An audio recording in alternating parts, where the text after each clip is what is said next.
Here we go. Welcome to the Pump Rules Podcast, the show where cast and connoisseurs come to talk all things Vanderpump Rules. Greetings, everyone. It's been a long time since you've heard the Pump Rules Podcast, although you've probably been listening to the back catalog because we've been getting some notices about that. And I say we because it's back to a co-hosted show.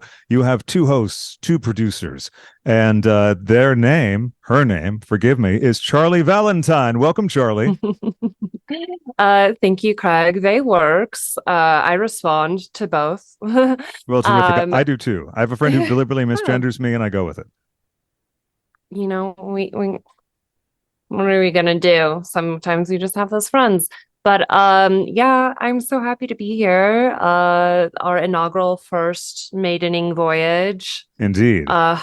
On the Titanic Vanderpump in this new iteration. There's not enough deck chairs for Schwartz to throw off, but we'll get into that for sure in a little bit. Yes, indeed we will. And right now we're going to get into a little back history in case this is the first time anyone's listening to Pump Rules Podcast or its predecessor. That's where we'll start the story. So 30 days after moving to Los Angeles from Massachusetts, I co-founded the very first Vanderpump Rules podcast called Pumped. And my co-founder and I later parted ways, and each of us started our own podcast. And mine, of course, was Pump Rules Podcast. And then that went up until sometime in the early part of the 7th season. It was just a combination of life events. My other podcast, Shooting Into the Stratosphere, the Whimsically Volatile, a.k.a. Craig and Friends. And then now... That's where I first learned of you. Oh, that's right. Yes. And Charlie and I taped a fabulous episode of Craig and Friends, available now. And when Charlie came over to tape the show, we were, of course, immediately talking about Vanderpump Rules.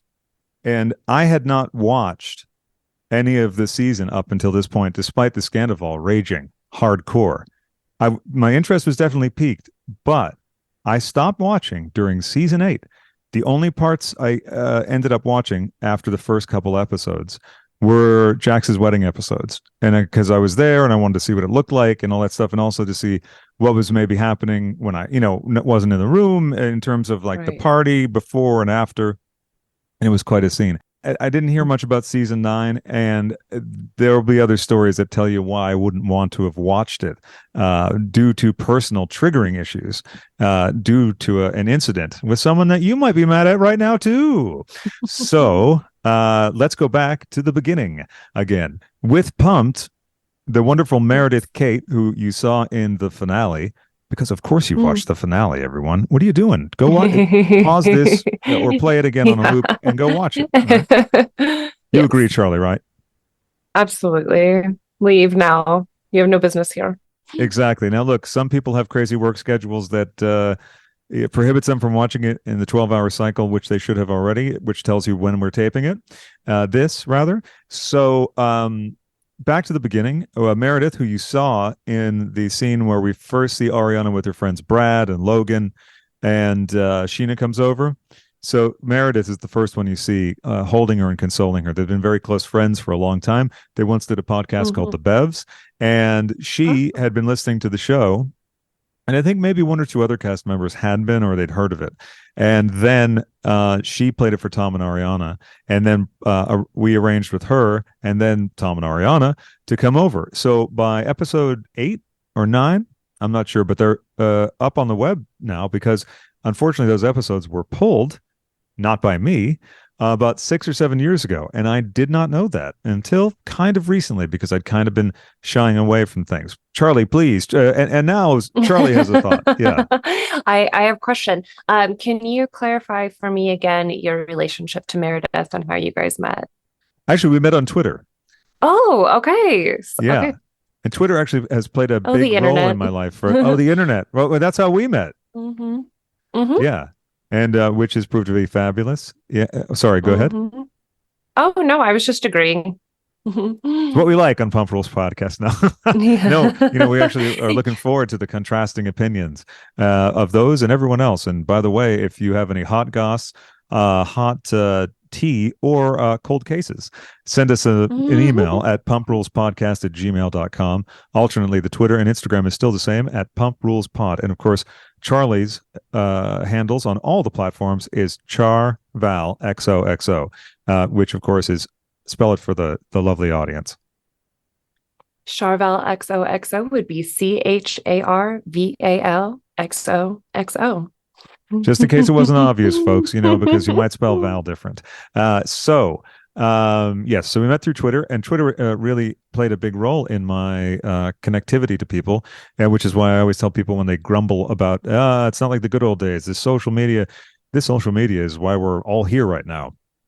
So I had made what turned out to be a viral video for Scissor Sisters Let's Have a Kiki, which I made to play at my dance night because when I first heard it, how Kismet, Sarah Jessica Parker's version of that song, BFF of one Andy Cohen, presiding ruler over all the land of Bravo. But anyways, I'm sorry, go ahead. No. This is what the show's about. And this is why I was so happy and picked Charlie to be the co-host, or rather my fellow host and fellow producer, because everything is even Stevens with this, and it's a real delight and thrill to actually work with a co-creator.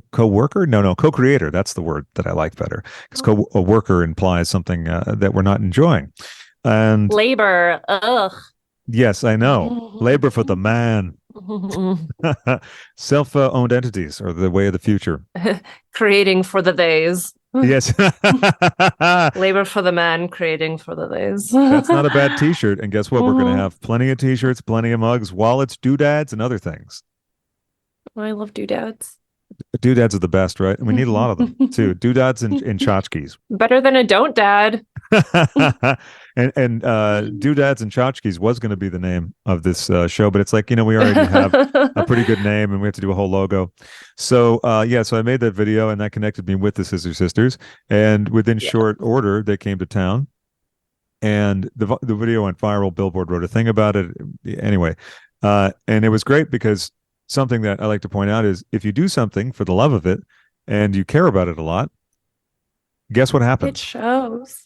It does, and people notice it, and that was a big watershed moment for me, which was similar to the watershed moment of starting Pumped with Laura Shanehalls 30 days after I moved to LA. So now to get back to the trajectory of the meeting the folks, they started coming on the show, and then they all started listening to the show, which led to some slightly awkward interactions with certain members of the cast, particularly during the first two seasons, or the first season, let's say. I think, Stassi was the longest holdout. And it involved me realizing I had to apologize to her because I said a couple things that I deeply regretted, and that were the only things that she heard that she happened to put on the episode where I was especially shitty. And Charlie, please.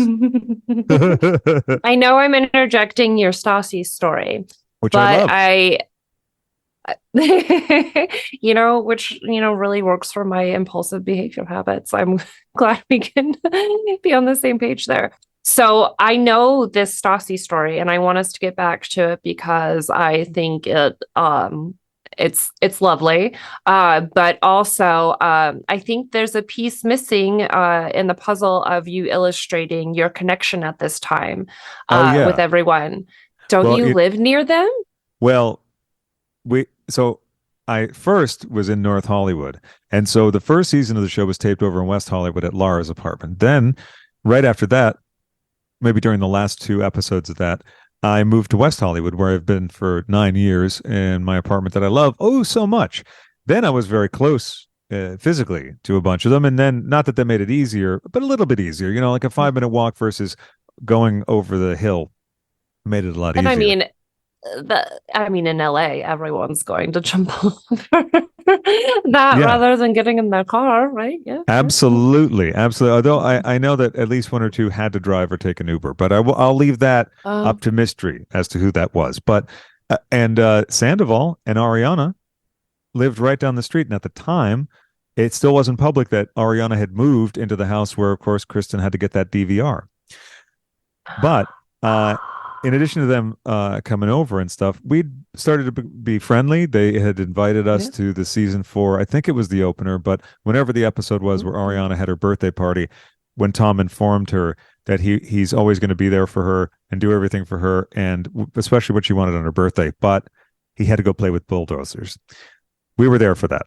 So also there for the bouncy castle. So it was like a contrast You and win some, you really fucking lose some, huh? yeah, Like, you geez. really exactly. And and water balloons don't really just make up for that. So we started going to events, and Mm. then I just started getting very friendly with the cast, and then some of them moved into my apartment.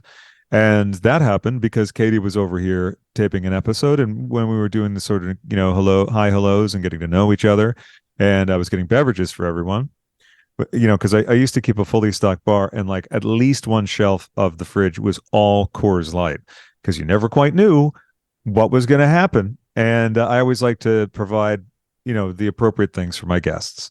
So You have to water your toms. Is that what you yes, mean? yeah, yeah, you absolutely have to water your toms, or else they shrivel up, they atrophy. They wither and die. Oh. So Katie was intrigued by the vacancy in the building because she really enjoyed this apartment, the layout. She said, "Oh, this is one bedroom, and I need two bedrooms because I need to have a glam room and all this stuff, to film social media, and also I like to be able to get myself ready. And we need more space because the dogs. It's a girl after my own heart. See, yeah, the dogs are very important, especially when it's two. So, like with Honey, where is that Honey Toast clearly is pictured. Honey Toast is exactly? pictured on our video feed. She It's is not also a big VPR fan. massive, right? Had to Hmm. be here for the taping. Yeah, longtime Harrison, longtime Jiggy Stan.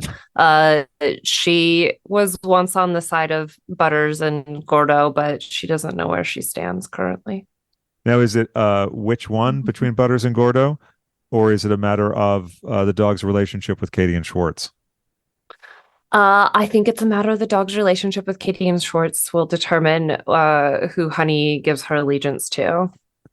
I completely understand that, and Because this is a Katie Maloney house, bitch. Sorry. as it never apologized for that. Never apologized for that. Some people tried to make me apologize for my always from day one, not standing, but knowledge and recognition that Katie Maloney will always figure it out, and she's always right.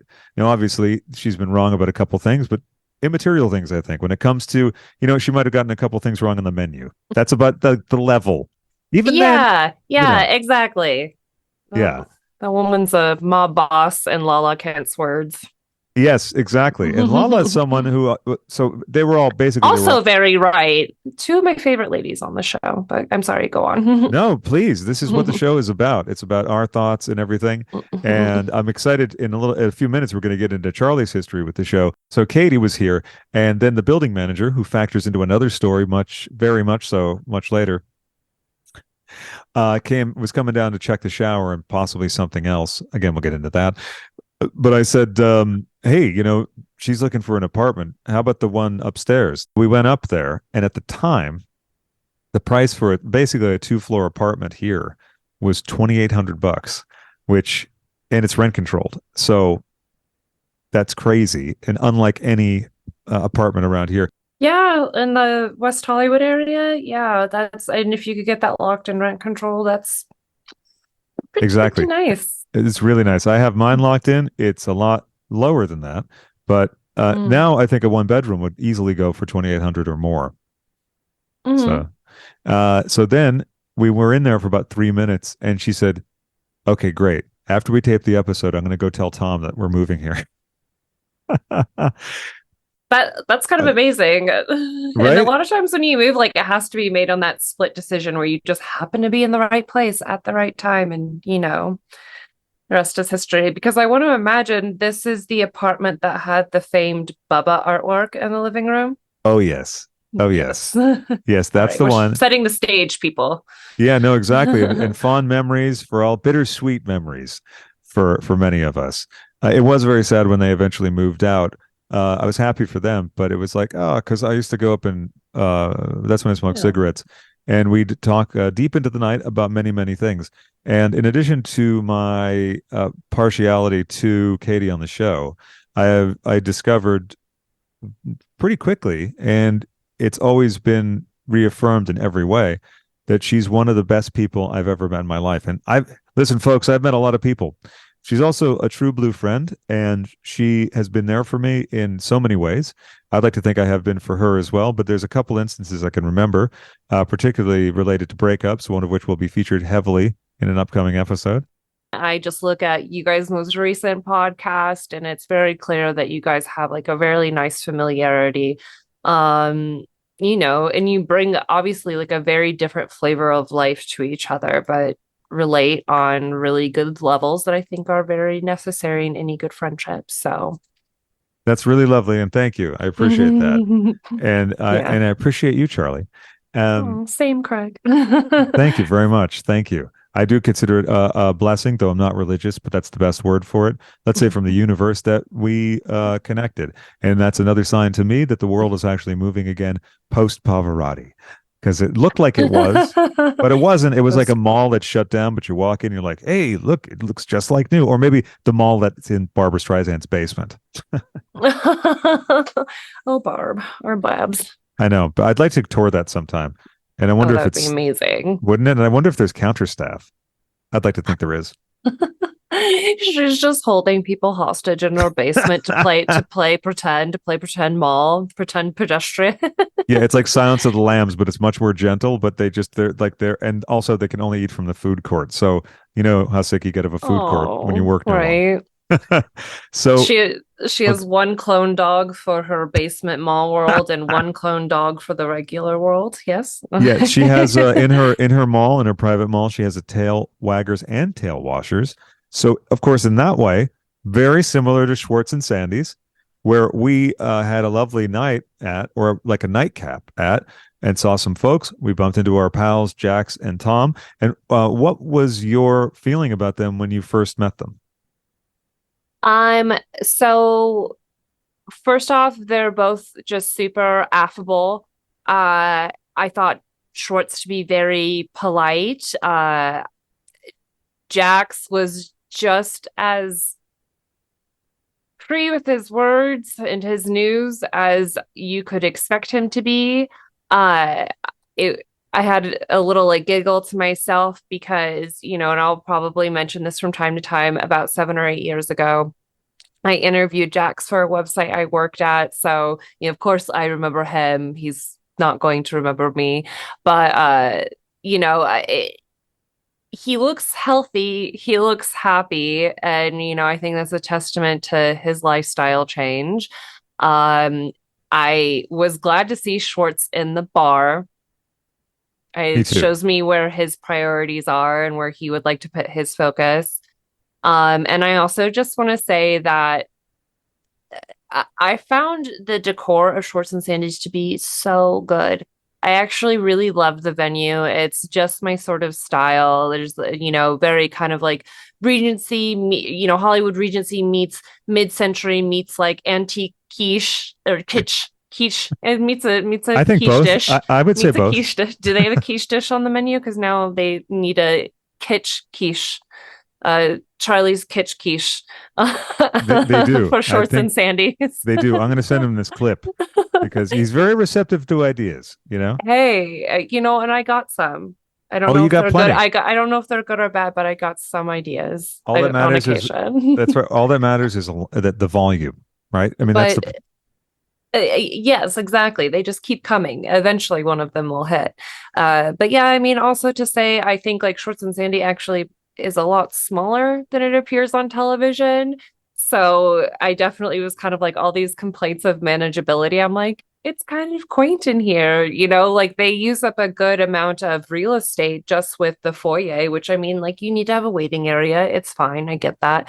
But yeah, I thought honestly, if this was just a standalone business that I did not was know was owned by these men or had anything to do with them, I would have found it and its placement in this random shopping mall very quaint. I would be like, "Ooh, look at this little diamond in the rough." It's so fun and just like, I'm sure there's a lot of people in that neighborhood that are like, "Ooh, this little like place right around the corner just from us, where I can go get my dog and give them a bath, go have a drink in this fun little place." They play good music. Like, what was it like? Phil Collins, like Easy Lover. I think they were playing like some Toto. It was all just like very yacht rocky. And I think Tom mentioned that it was his own playlist, and that was kind of impressive. I enjoyed my time there. I mean, it is an experience. There's a lot of beautiful things in there, and I know it all looks very expensive. It looks very expensive, Yeah. but I was still shocked when I did catch up on season 9. Excuse me. I'm still trying to keep Charlie away from the loud belches, but it's inevitable. I It's know gonna they're happen. there. I know they're there. I know, and I'm just teasing her by keeping them away. I couldn't agree more about the decor, and also the vibe of it was good. It wasn't hustling and bustling, but it was also the very end of the night. Mhm, When we were there for the very end of the night while waiting for our car because the outside light, which is a very lovely neon light, was mhm, shut. The first time I saw the place is when Madeline and I went to just check it out, like sort of spur of the moment. I didn't know it was closed on Mondays. So we showed up and this was the day of all the news. So we thought, mhm. oh my God, is it already closed? And we also had driven past Pump and Sir, which happened to be dark for the night, and Tom Tom as well. And they used to be all open on Mondays, but I don't think I'd really inspected them since the pandemic, or if I'd driven past them, it had been on a Friday or a Thursday. They were actually just closed in mourning I for think so. for their reputations. Yes, I think so. I think I saw a black armband outside the light pole. Yeah. So we went there and we have audio of that, which we're going to be playing for you soon. We might even insert it into this episode. Which, by the way, for those of you that don't know, Madeline is major friend of the pod, big fan of the show, uh, Absolutely. Thank you. longtime partner in crime to Craig in all endeavors, VPR. Absolutely. And I was thrilled to have you two meet or facilitate that because I just knew you two would get along and we share very similar interests. And when Madeline and I started talking about Vanderpump a while ago, she was like, "This is so great. I love talking with you about this because a bunch of my friends, most of them don't know what I'm talking about, and I can't stop talking about Scandival." We are here for you, baby. Yes, we are. Yes, we are. And it's yeah, this is the place. And you'll hear from her at some point as well. And I mean, she has a tremendous appetite for villains on the show. So it'll be interesting to hear her take on Raquel.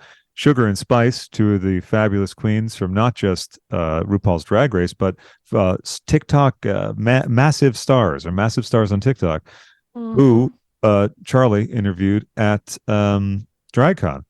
Because dreams do come true, because that is what dreams are made of. And for those of you that are fans of Sugar and Spice, you'll know what I'm referencing.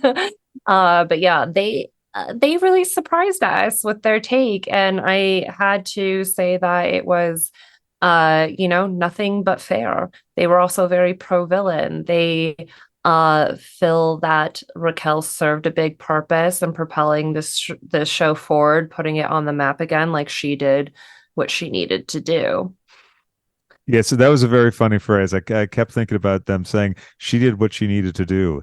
And we will theorize this at length at Because various I times. have thoughts on assigning her that much like not I don't responsibility is not the right word. Agency? Uh, yes, yes, capability, agency, ownership, like she like fell into this life of crime. She did not scheme her way into it, like Although there's a pardon me, there's a few flashes of what I consider to be mentally abusive behavior with James after now, of course, over the seasons, where of course he was no picnic for a while, but I think Mhm. that also plays into who she goes for, and which we'll get into because Yes. I also have met James Kennedy, had a couple tense interactions back in the original Pump days, which of course was during season 3. He got real upset, but things turned out okay in the end a few years later. I adore him. I have a lot of kind words to say about James, but I think that but I also have some stern words for James too. But I think I will keep that at the appropriate time because I don't want to lose the plot. So we are back at your apartment. You are friends with Katie. They are living in the building. You're having regular contact with them. We drop off around season 7 due to personal events with Sandoval. And then Yes. fast forward to now, you meet Well, and me. there's a couple other little bits in there. Fill in the blanks, Craig. My pleasure. Thank you, Charlie, for the prompt as well, because I was like, I lost the plot too a little bit earlier than you did, because you didn't. So Schwartz and I got close as well, and it's always interesting when you're friends with both halves of a married couple, and which especially is interesting right now. And it's obvious where my loyalties lie, but I still love Schwartz, and also because especially watching what happened, I don't believe that he knew as much as a lot of people feel he did, and it's understandable and justified why they feel that way. But we'll get into that later. A phrase we will say many times in this episode. So got to know got to know Schwartz, and then of course Jax and Brittany were coming over, and there had been a real iciness between us on the old episodes and Jax, who liked the show at first, and then perhaps after the Jake Shears episode where he was described looking like a bloated dead body floating down the river. Well, when you act like a bloated dead body floating down the river, sometimes you're going to get told you look like a floating dead body floating down the river. Exactly. And I have to say, Jake said, I'd still let him throw it in me. So, it was like sweet and sour, good and bad in terms of the comment. You know what? Let's just call it what it is. Everyone on this show is very good looking, even at their worst. So come on. Oh, absolutely. Come on. I couldn't agree more. Even when Katie had that slightly dubious to some parties hair color, we were talking about this. It looks good. Still amazing. She's just a beautiful woman, no matter what.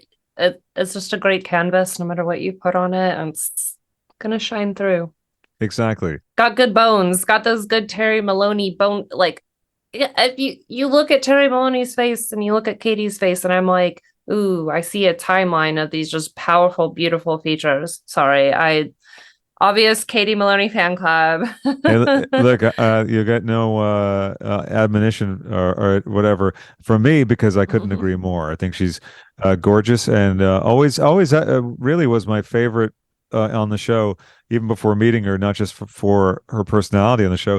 I mean, lest we forget that she's the one that dimed out Kristen and Jax because she was being persecuted for a bad night, because everyone has bad nights. And I think that was the bad night where she got the drink poured on her.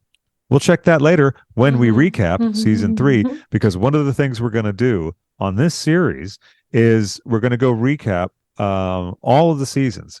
We're still figuring out if we're going to do the rest of season 10 or the first season first. So stay tuned. The suspense is there. Right. And that gets to another aspect of the wonderfulness of our partnership. So I have all this history, and there's more history to be told in a minute or two about the building, which people have seen many, many, many times on the show. Matter of fact, one time they showed our fucking address. Smart.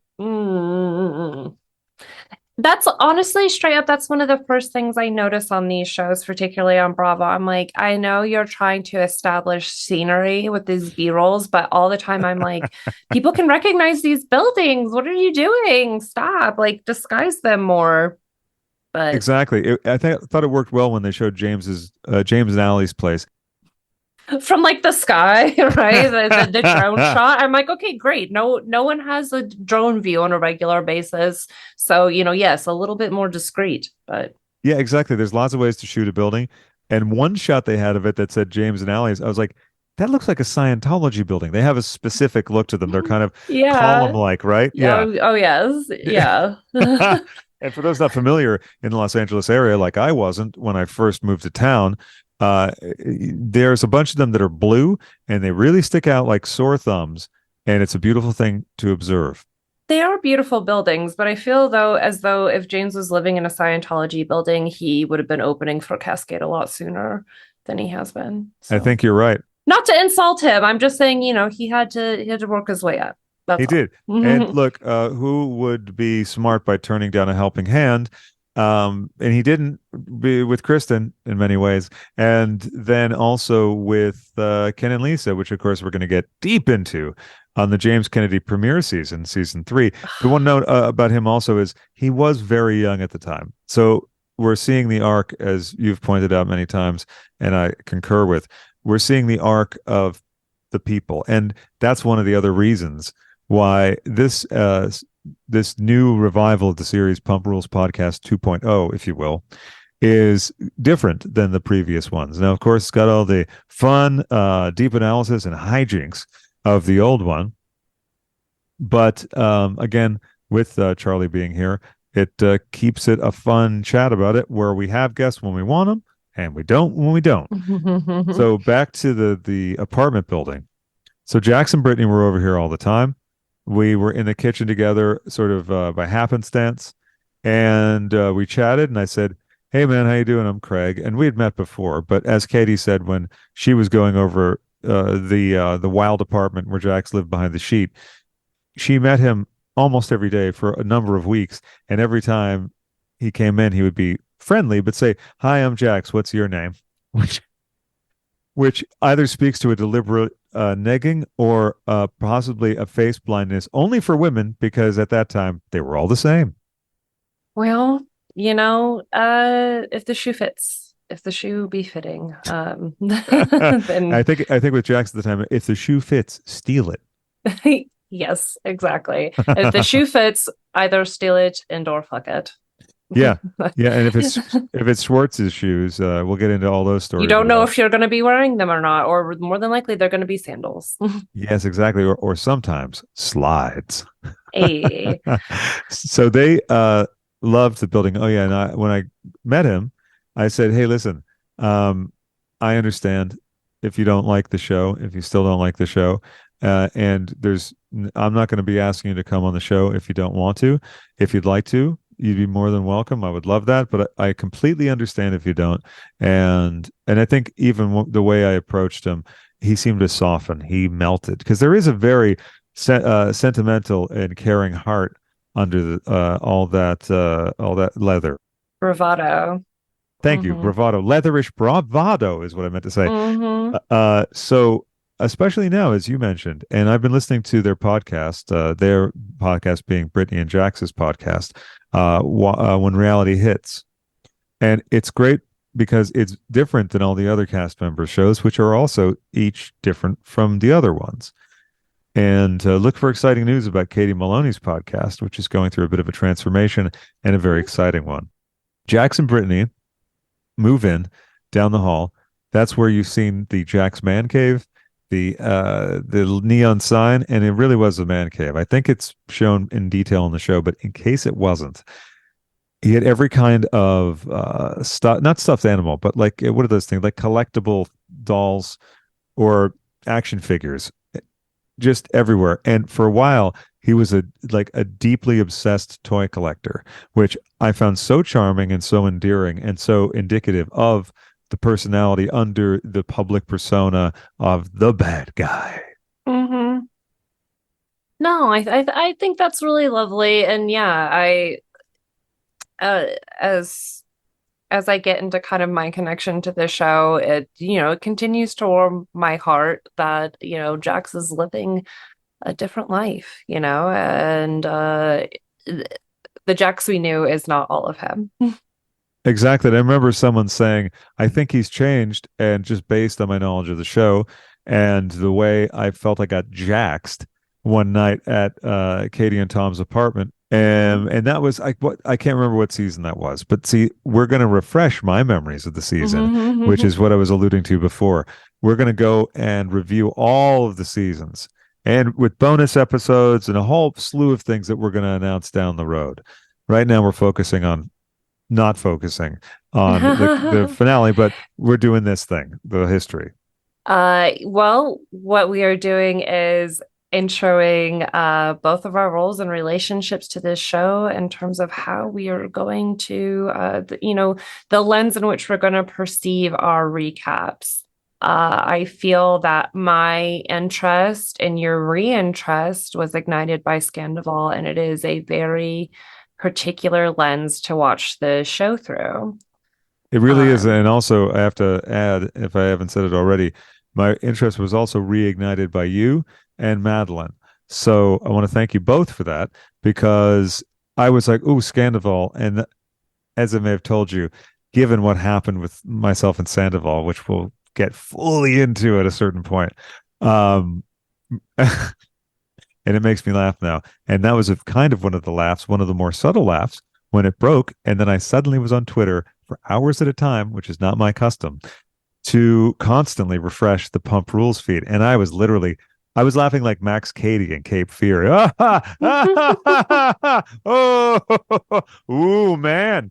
That was kind of the sounds emanating from my apartment at the time. So when Jackson Brittany moved in, it's a good movie. I'm getting the visual. right? Exactly, Yes. exactly. By the way, you know what movie they're watching? Problem Child.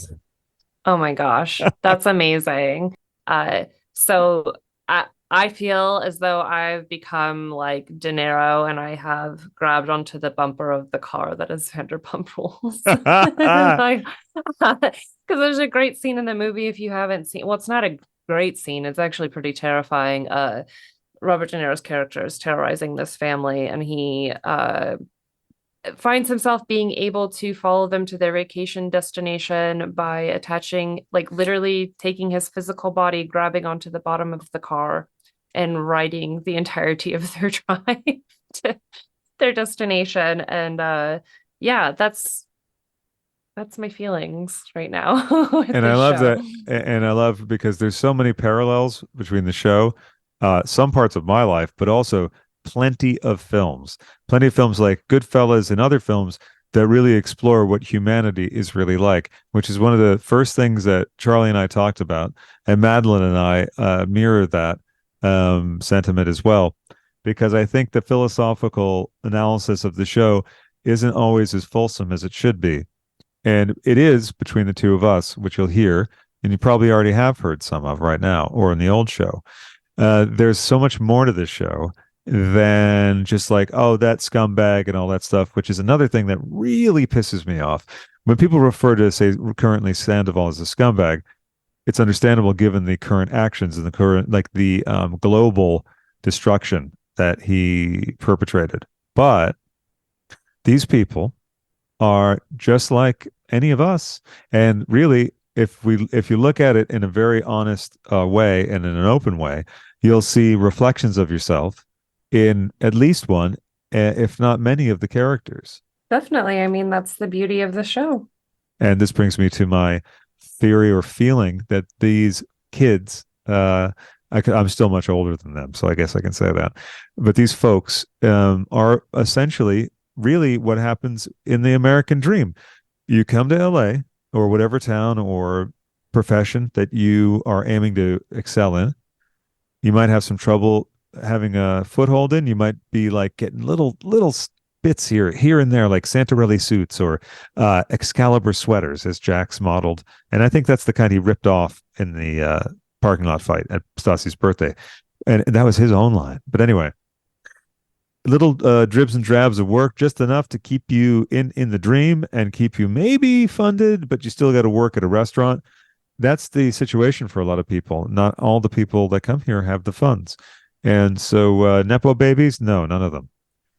And even Lisa's kids, they have to work in the restaurant because that's their policy. Because as we know, Ken was the king of 70s venues in London, which means there's no doubt he knew the Cray brothers. Who are the Cray brothers? Oh, thank And you. why are they notable? So Ronnie and Reggie Cray, I believe Reggie is the other one's name. They're both dead, thankfully, because there would be reprisals. They were the underground criminal masterminds. They were like the godfathers of the swinging 60s London scene. And they were power players behind the scenes. A lot of clubs were owned by them. If you crossed them, it would be very bad for you.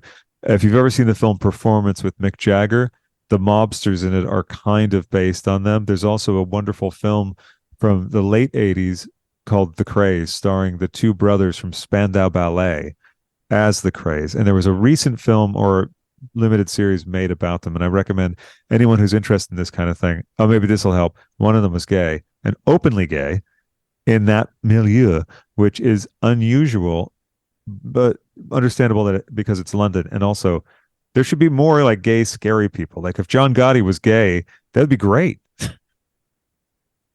Well, I think you are skipping over the whole trope of queer notions in horror. You're right. Yeah, And I there's think documentaries about it and everything that, there's a lot of, what's the word I'm looking for?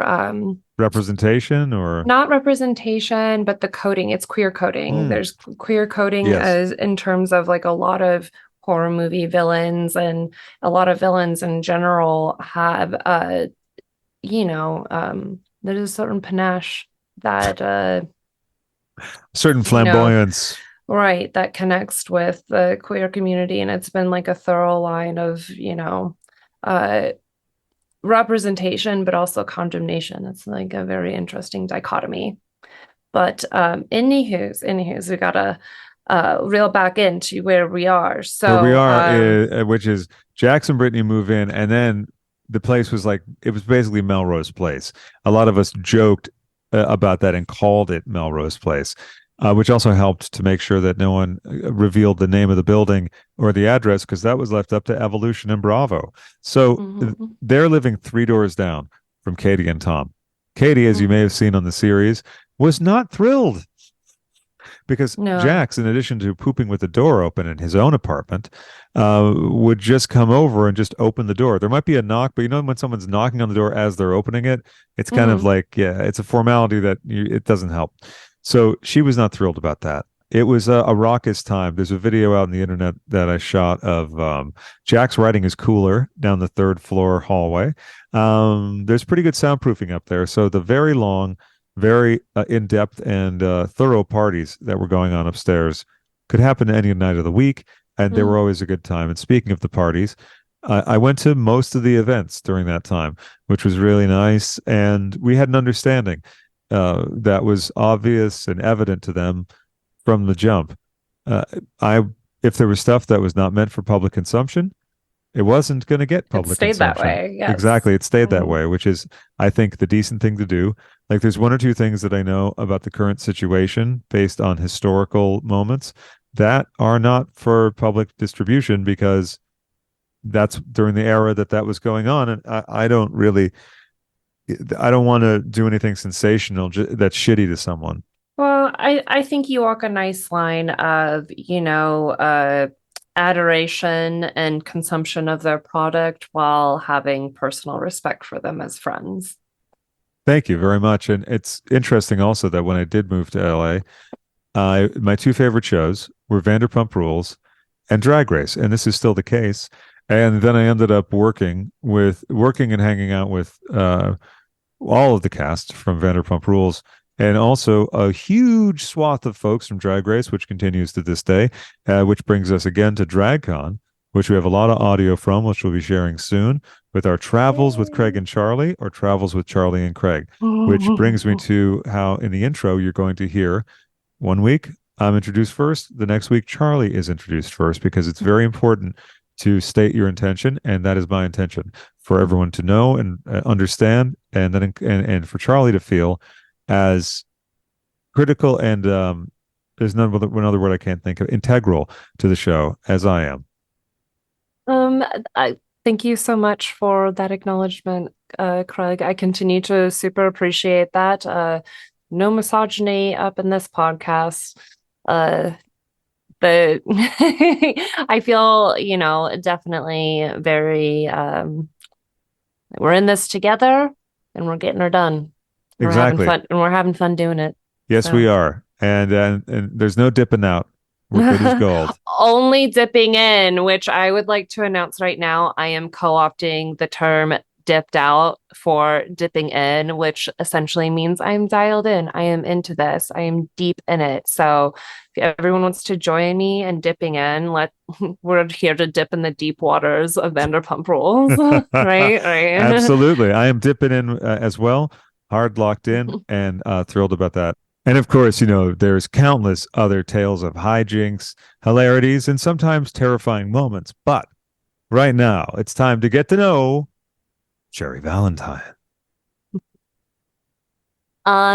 Yes. So you guys may not know me or may not be familiar with me in the VPR universe, but I am very, very, very happy to be here, especially as part of Pump Rules Pod.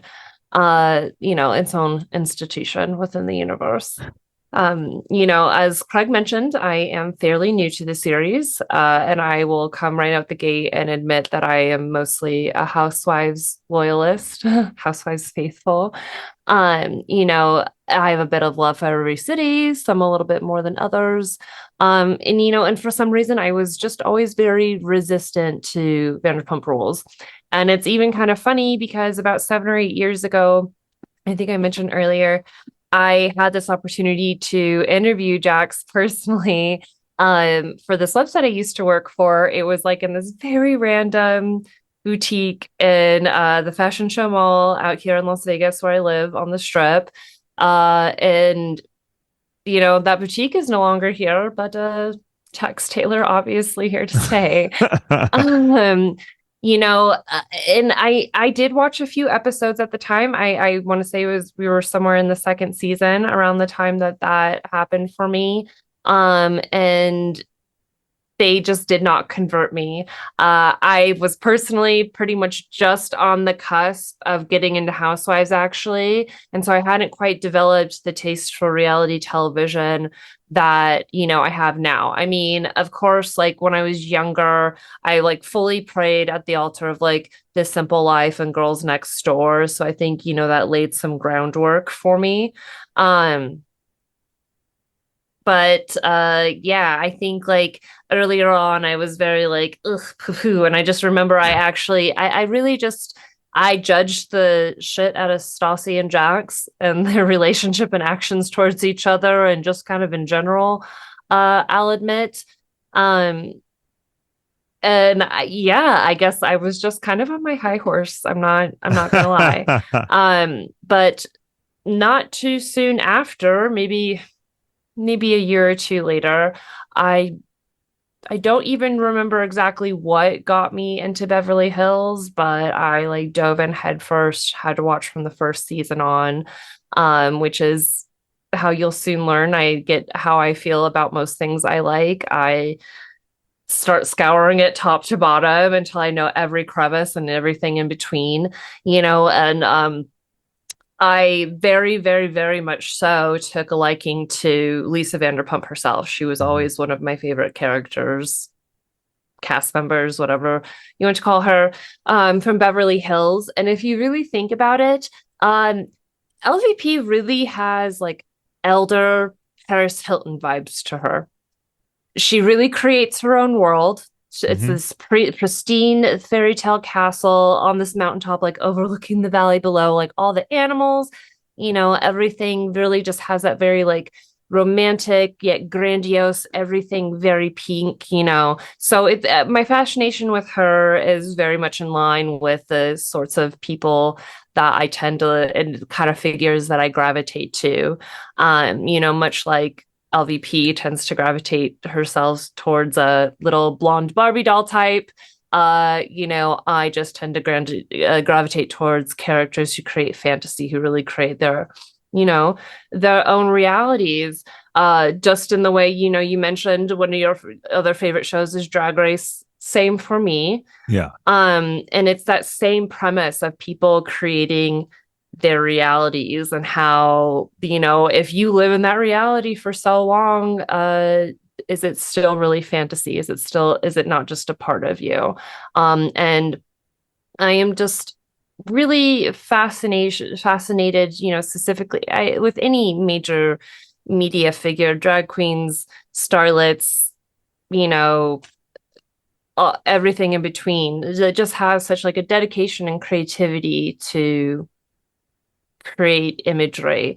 There's just a central pathos to that type of person that I really strongly just admire. It really draws me in. And like I myself is, let me let the cat out of the bag, everybody. I am a sex worker, so there's going to be a lot of allusions to that. And as it pertains to me and this kind of like these kind of ideals, this kind of way of performance art as life, that world of fantasy also obviously really exists in the porn world, in a maybe a perhaps more specific way. So this sort of appreciation for fantasy slash reality is really just intrinsic to my worldview at large. I mean, even like, for instance, like musicals are one of my favorite movies in the world. And it's like they have such ridiculous premise, but it's the idea that everyone comes together, speaks in song. Sometimes it's like, you have your Bye Bye Birdie and it's a technicolor scene of everyone in the town matches, their outfits match each other, match the houses, match the cars in the street. And it's so ridiculous, but it's that dedication to it that I live for. It's just really showmanship as a way of presentation of yourself that I really like. And I'm also as equally as interested, but also appalled in the idea of like pseudo events as they like exist in our media outlets and how we receive news as a culture, basically, and it's whether trusted media channels are doing something to sway public opinion or deflect in a manipulative manner.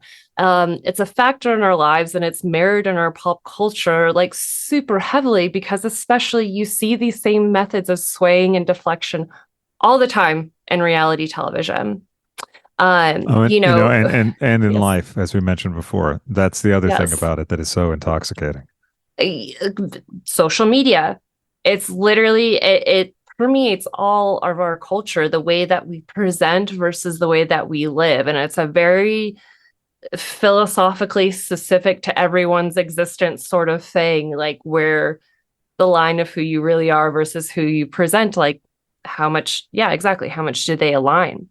But that also kind of brings me to a very specific fascination that I had with the housewives. Everyone makes that common comparison with them in sports, whether it be how it's viewed, how passionate people are about it. But for me, it's mostly how the housewives particular or participate in the nature of their show. I always refer to it as like soap opera improv Olympics.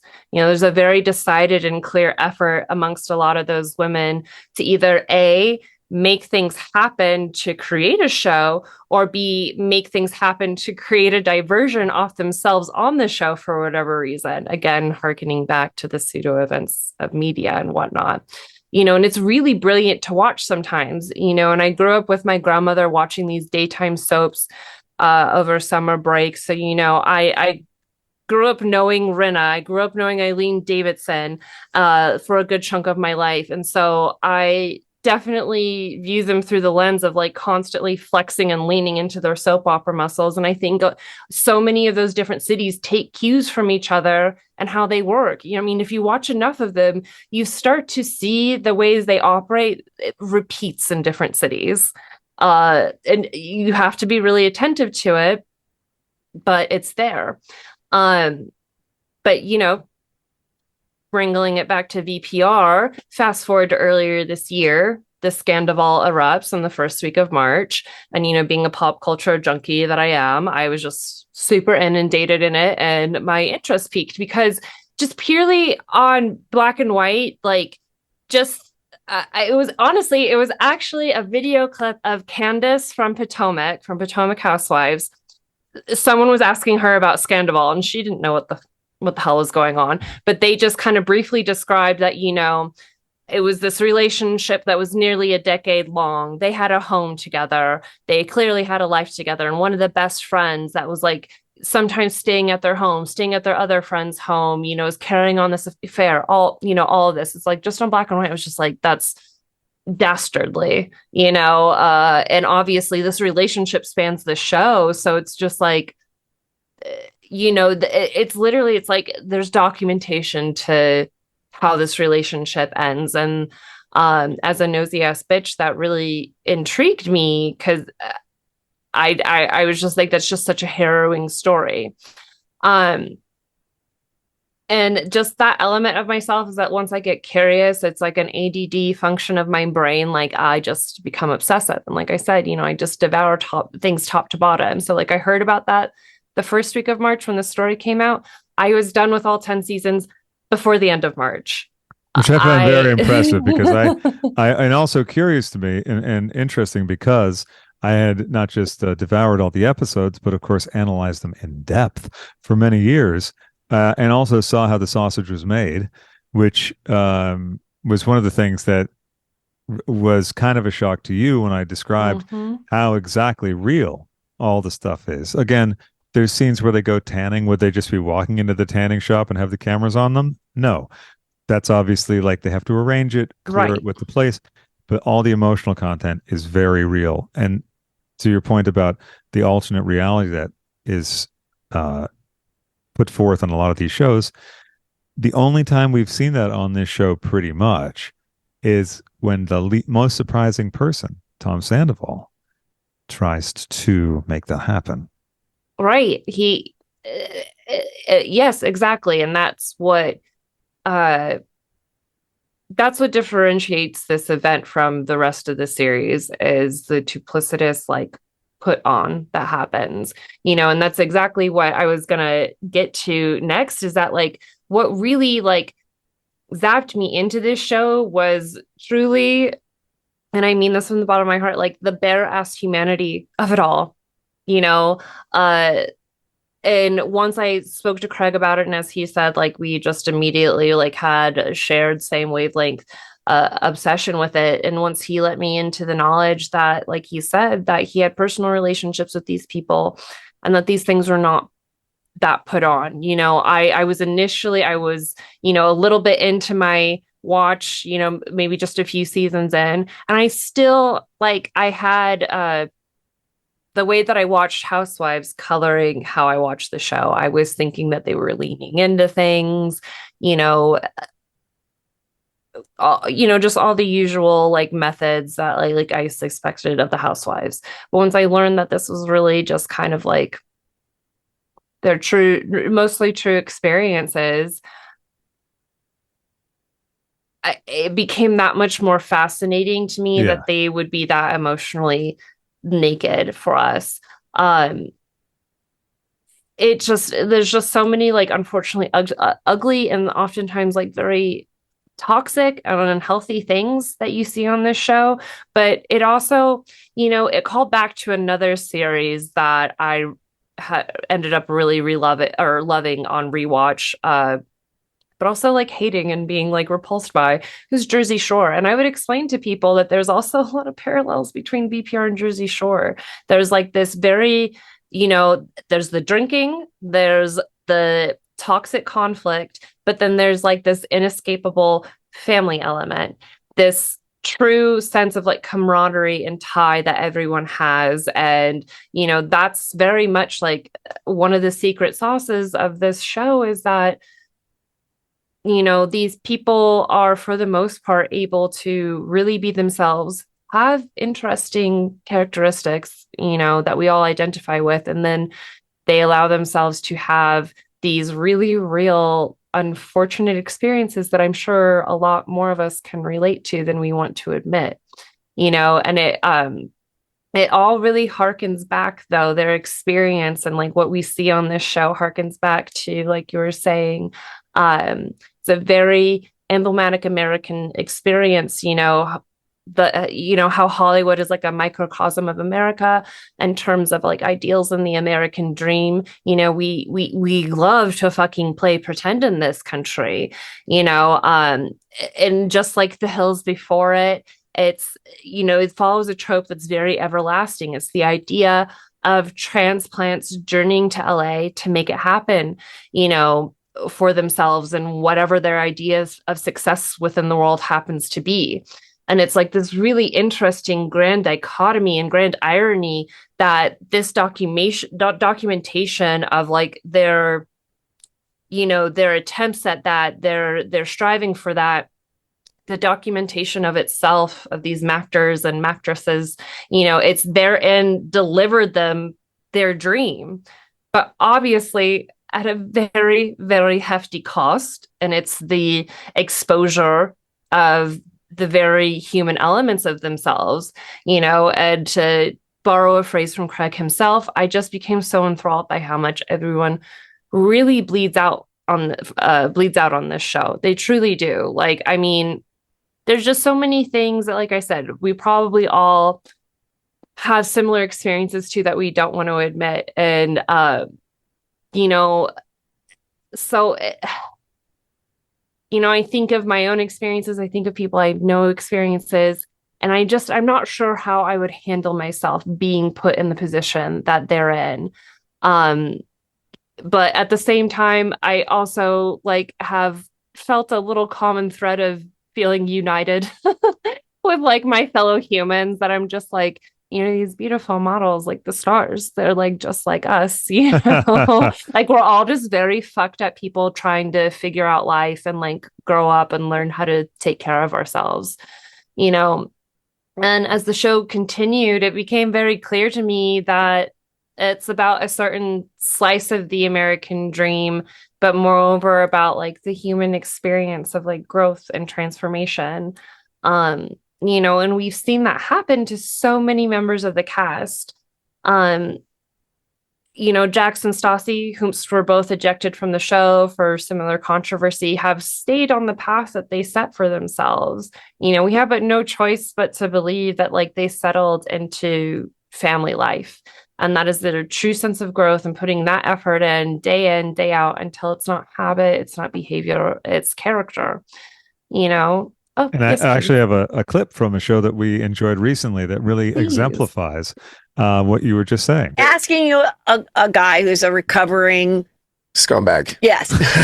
When you do cheat on a girlfriend, and your cheatings that were featured were essentially one night stand type of things. Yeah. So when you're entering that moment of I'm going to sleep with this other person, and I have this girlfriend at home, and I've had a few drinks, how does a guy like you, how do you justify it in your brain? How do you compartmentalize? Well, I can tell you how I was. Okay. I was going through hell at that time. I was going through just some personal demons, and I was insecure as all hell. I hated who I was.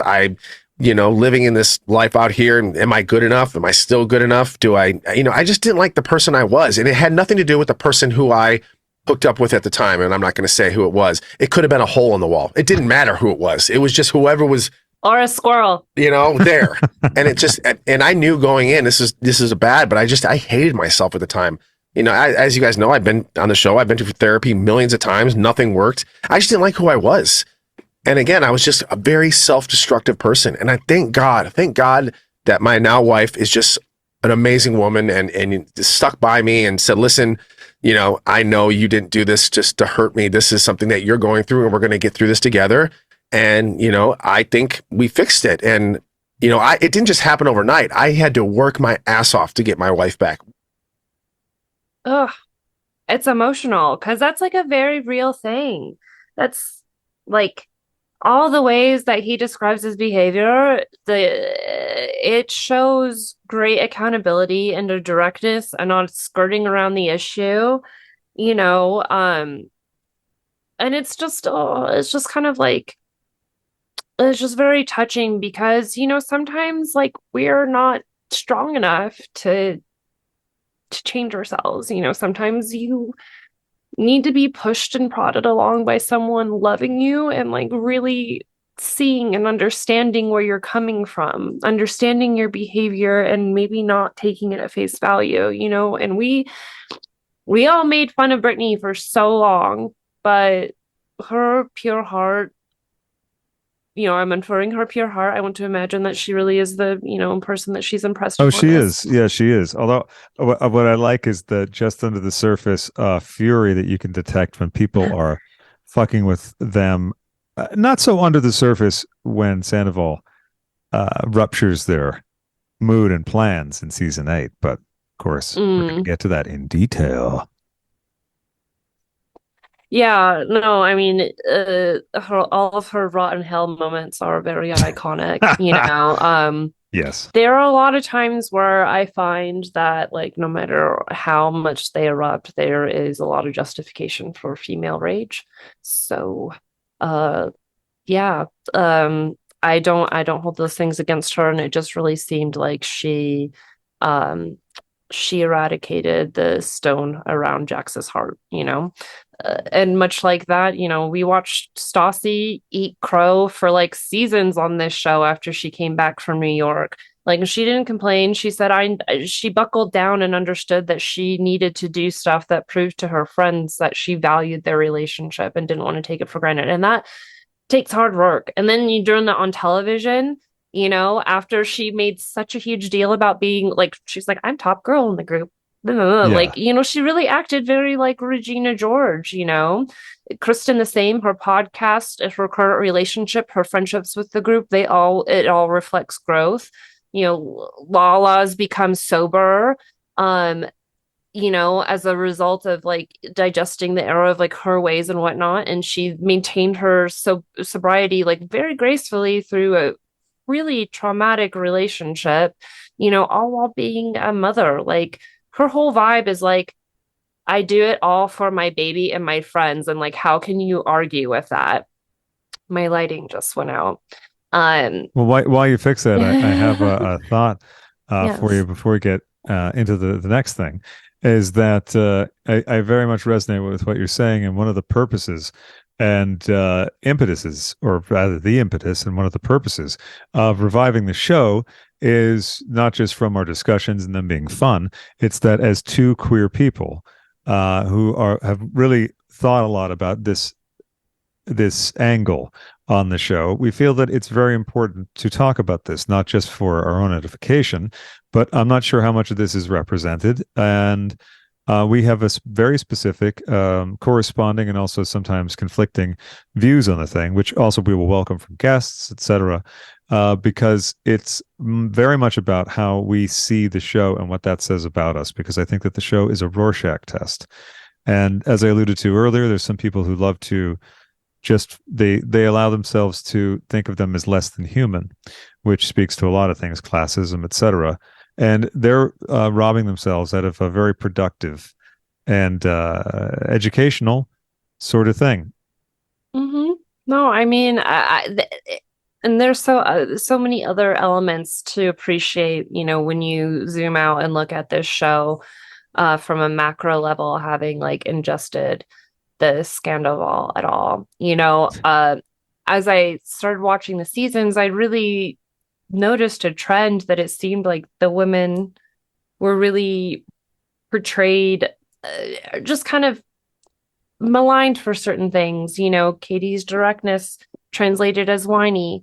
Ariana being reserved was being like a wet blanket, you know, grumpy cat, etc. Lala was deemed like vulgar, all of these things, you know, while during, you know, those earlier seasons, the particularly the Toms were viewed as like very goofy and affable. And I think is because it was so shocking that Jax also behaved so badly, but was so frank about it, you know, so it commanded a lot of attention because yeah, it's just shocking. It's a lot to take in, you know. But a shocking tornado of destruction like that is very helpful for people like Tom and Tom to hide behind, particularly Sandoval, as we now know. So, do you actually remember one of the first conversations that I think we vibed on was me pointing out that, like, as I'm watching, I'm like, you know, Jax is so right, and he is like uncannily so honest. He points out, he's like, my friends do the same exact things as me, but they don't catch the hands that I catch, basically. And you know, that's as I was watching it, and I was like remarking, I'm like, oh, these guys seem so, you know, just hapless and innocent.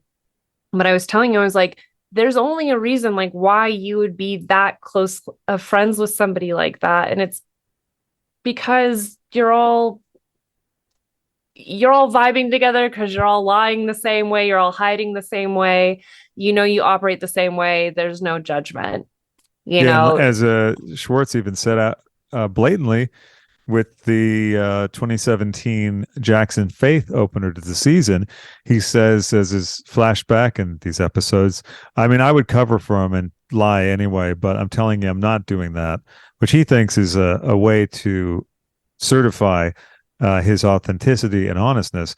But that doesn't work. That's not a good thing to say for anyone Mhm. who's thinking about using that. I would cover for him and lie anyway. But he's also just explaining that that's what they do. And hearkening back to a Miami Girl, other people, as we then found out, covered, and Jax never did. Jax said he fucked that girl. Right. Or rather, he I, said it to Stassi, but it was the feminine energy that was always looking for the truth. Now, did the women make mistakes? Yes, they did.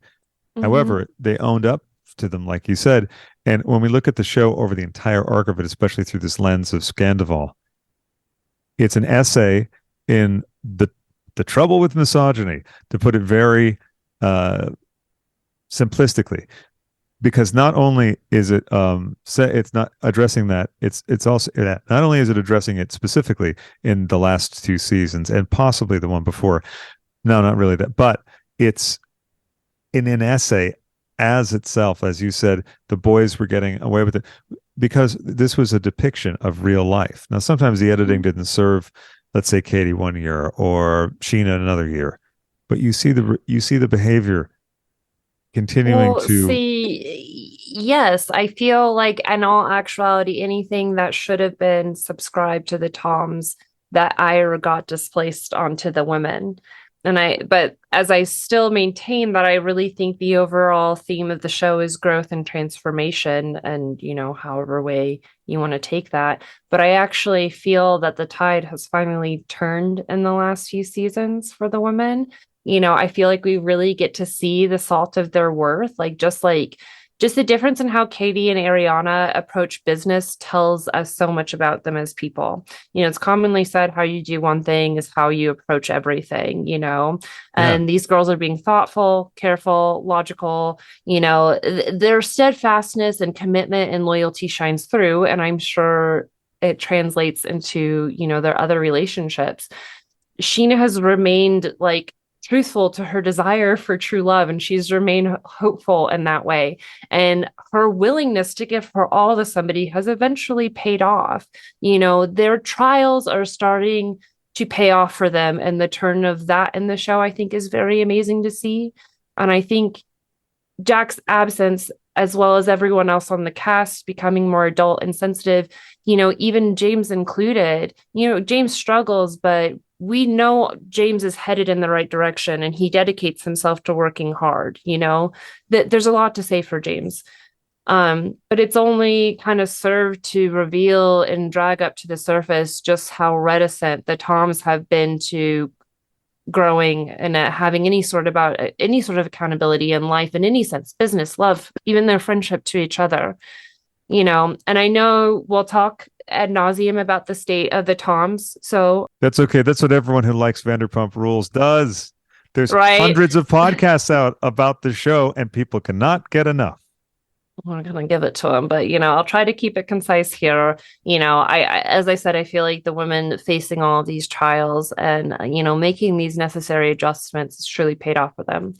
They've been forged in their fires. By ignoring and dismissing and rationalizing their trials, the Toms are now being baptized by this fire. And this is the sort of turning point, that either makes or breaks you in terms of growth in life. Like they're at an age where this is either going to be a transformative break or a painful crystallization for these dudes, Uh, needless to say, if you can't change now, it's more than likely, you're 40, you're more than likely to remain this person. Change is hard, especially the older you get.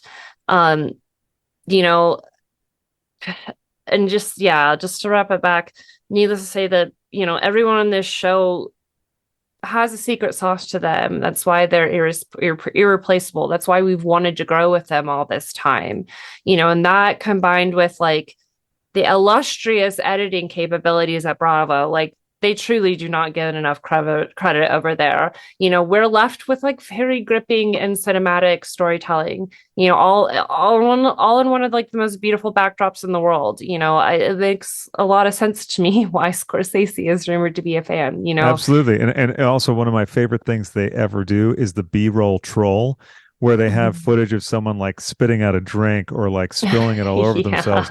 And when they're talking about someone's drinking issues, they're kind of a sloppy drunk. Right. They cut over and someone's like, blah, blah.